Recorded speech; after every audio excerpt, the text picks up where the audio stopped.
पूरा कमरा फूलों से चमक रहा था। चारों जानब गुलाब की पत्तियां निछावर की गई थीं। फूलों की सुर्ख और सफ़ेद लड़ियां पलंग के चारों तरफ लटक रही थीं। कुछ ही देर पहले मुझे अपने कमरे से रुखसत करके ज़हीर के कमरे में लाया गया था। बाहर से शोरगुल की आवाज़ें कब से आए जा रही थीं। कई दिनों से यही शोर बरपा था इस हवेली में। सरेशाम ही लड़कियां ढोलक लेकर बैठ जाया करती थीं और हर तरफ से इनके गाने की आवाज़ें गूंजा करती थीं। मगर मुझे इन आवाज़ों से सख्त वहशत होती थी। मुझे लग रहा था कि मैं हमेशा के लिए किसी पंछी की तरह पिंजरे में कैद की जा रही हूँ। लेकिन मैं आज़ादी कहाँ थी, जब जैसे लोग तो सदियों से ही आज़ाद पात की कैद में मुसलसल पिसते चले आ रहे थे और ना जाने कब तक यही सिलसिला जारी रहना था। दरवाजे पर आहट हुई थी और मैं ज़रा संभल कर बैठ चुकी थी। मुझे शाहमीर से तो कोई खौफ ना था, बस खौफ था तो ख़ानदान की औरतों का गलत। जिन्होंने भी ज़रा भी कोई गलती पकड़ ली तो फिर पूरे ख़ानदान में मिर्च मसाले लगाकर पेश करेंगी कि शाहजी की बेटी महरू को तो ज़रा भी हया नहीं, बिल्कुल भी शर्म नहीं आ रही थी, वगैरह वगैरह। उन्हीं बातों की वजह से मैंने अपना घूंघट सर पे ले लिया था। दरवाज़ा इतना खुला था कि मेरी एक नंद दूल्हे के साथ अंदर दाखिल हुई। ये देखो शामिर, तुम्हारी दुल्हन तुम्हारा इंतज़ार कर रही है और अब इसका ख्याल रखना तुम्हारी ज़िम्मेदारी है। अम्मा जाने इसे क्या समझाया जा रही थी। मैंने हल्के से नज़र उठाकर इसकी जानब देखा। इसने सफ़ेद रंग की कमीज़ शलवार पहन रखी थी और हार इसके गले में अब तक लटक रहा था। इसे देखकर मुझे अपने आप से घिन आने लगी थी।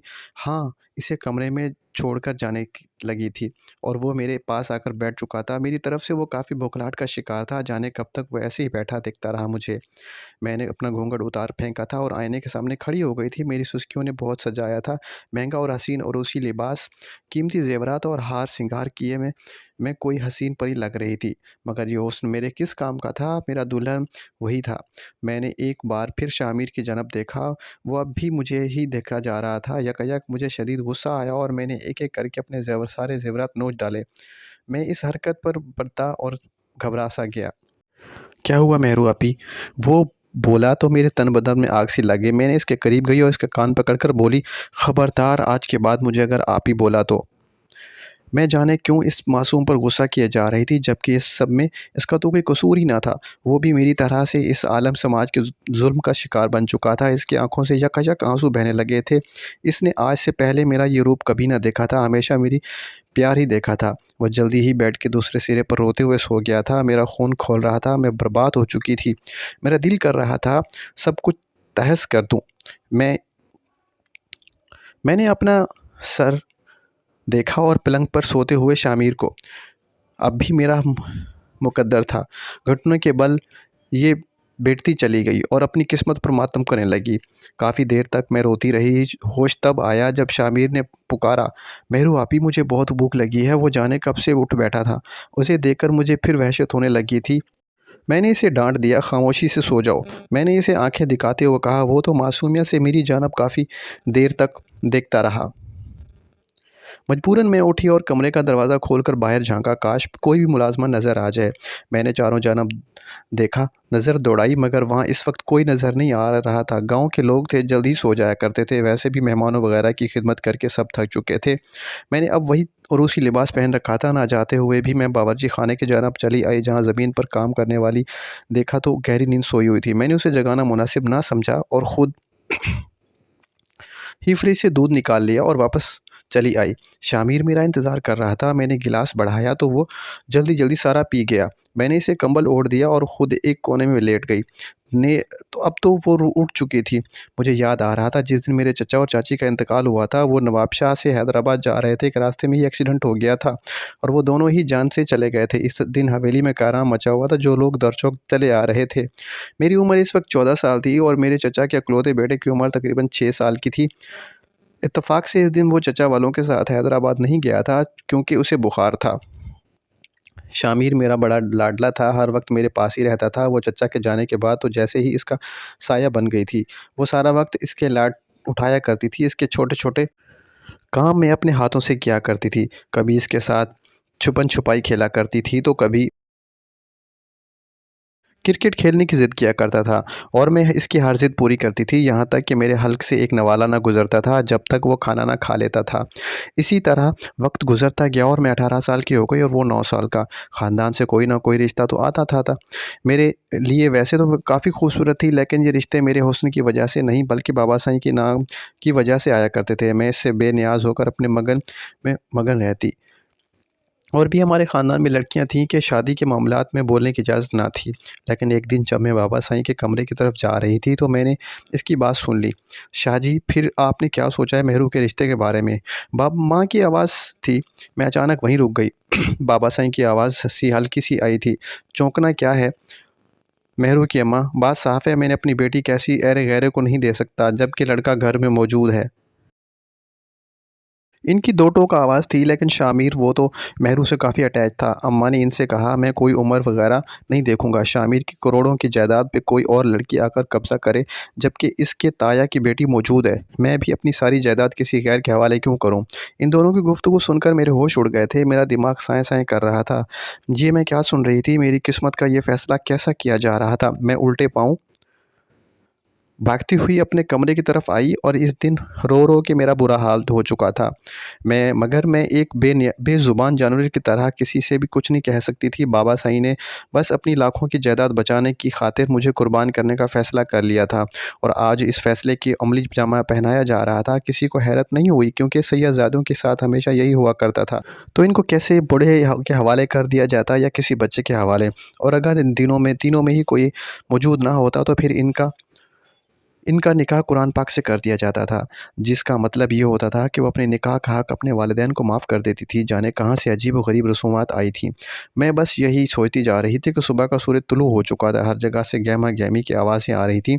मेरी माँ जब मेरे कमरे में दाखिल हुई तो मुझे एक भी अभी तक किसी हुलिये में बैठा देखकर कुछ परेशान हुई थी। "मेहरू, तूने लिबास क्यों तब्दील नहीं किया?" वो प्यार से मेरा माथा चूम के चली गई। पूछने लगी थी, "क्यों अम्मा?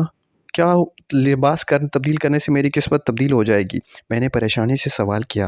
अम्मा दुखी होकर मेरी जानब देखने लगी। "देखो मेहरू, ये सब तेरे साथ नहीं हुआ, कई लड़कियों के साथ होता रहा है। मैं तेरे बाबा से 20 साल छोटी थी और देखो कभी मैंने कोई शिकायत नहीं की। वो तो खुशकिस्मत नसीब है, शामिर चंद सालों में ही गबरू जवान हो जाएगा, फिर तुम दोनों कोई ना कोई फ़र्क नहीं लगेगा।" मुझे बहलाते जा रही थी, मगर मैं सर झटक कर वहाँ से उठ गई थी। जिस लड़की को अपनी शादी में कोई खुशी हासिल ना हो पाई हो, वो आगे क्या खुश रह पाती? मैं इसके कहने पे लिबास तब्दील करने चली गई। अब शामिर मुझे आप ही नहीं, सिर्फ़ मेहरू कहा करता था। मैं कभी वो खेल-कूद से घर आता तो इसके कपड़े मिट्टी से ख़राब हो रहे होते थे। एक दिन मुझे शदीद गुस्सा आया और मैंने इसके गाल पर ज़ोरदार थप्पड़ दे मारा था, जिस पर वो सिसकने लगा। "मेहरू, तुम इतनी ज़ालिम क्यों हो गई हो?" वो काफ़ी देर रोने के बाद हिचकियों के बीच में बोला था। इसे देखकर दिल मेरा कहने लगा था, मैं ये क्या कर रही थी इस मासूम के साथ? एक यतीम बच्चा जिसे मैं अपनी किस्मत का खराबी का सबब मानने लगी थी। इसे तो एक समझ भी नहीं आया था कि वो मेरा शौहर है। इस दिन मैंने खुद से अहद किया कि अब मैं शामिर के साथ नाइंसाफ़ी नहीं होने दूँगी। बाबा साईं ने इसकी जायदाद की खातिर इसकी किस्मत का फ़ैसला कर लिया था, मगर मैं इसे इस तरह इस आलम समाज का हिस्सा नहीं बनने दूँगी। अब मैं शामिर की सियाह और सफ़ेद की मालकिन थी और मैंने दूसरे दिन ही इसका एक अच्छे स्कूल में दाखिला करवा दिया था, जो हमारे गांव से बस थोड़ी ही दूर था। और शामिर बड़ी-बड़ी गाड़ियों का मालिक था, ड्राइवर मौजूद था। इसे लाने ले जाने की ज़िम्मेदारी से मैंने सँभाल ली थी।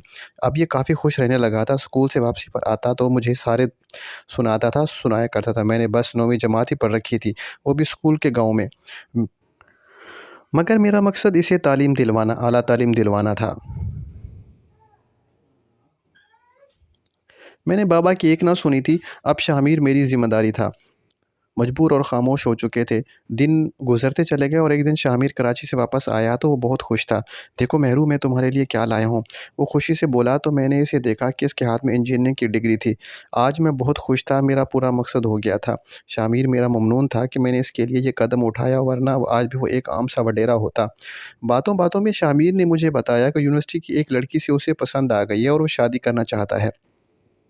इसकी बात पे मेरा दिल कहीं चमन से लौटा था, मगर मैं शामिर की खुशियों की राह में रुकावट नहीं बनना चाहती थी। वो जानता था कि मैं इसके निकाह में हूँ, मगर वो बस के बस मुझे एक दोस्त ही समझता था। बचपन की बातें वो भूल चुका था और बाद में वो हॉस्टल चला रहता था। हवेली में कोई नहीं जानता था कि मैं इसकी ख्वाहिश का एहतराम करता।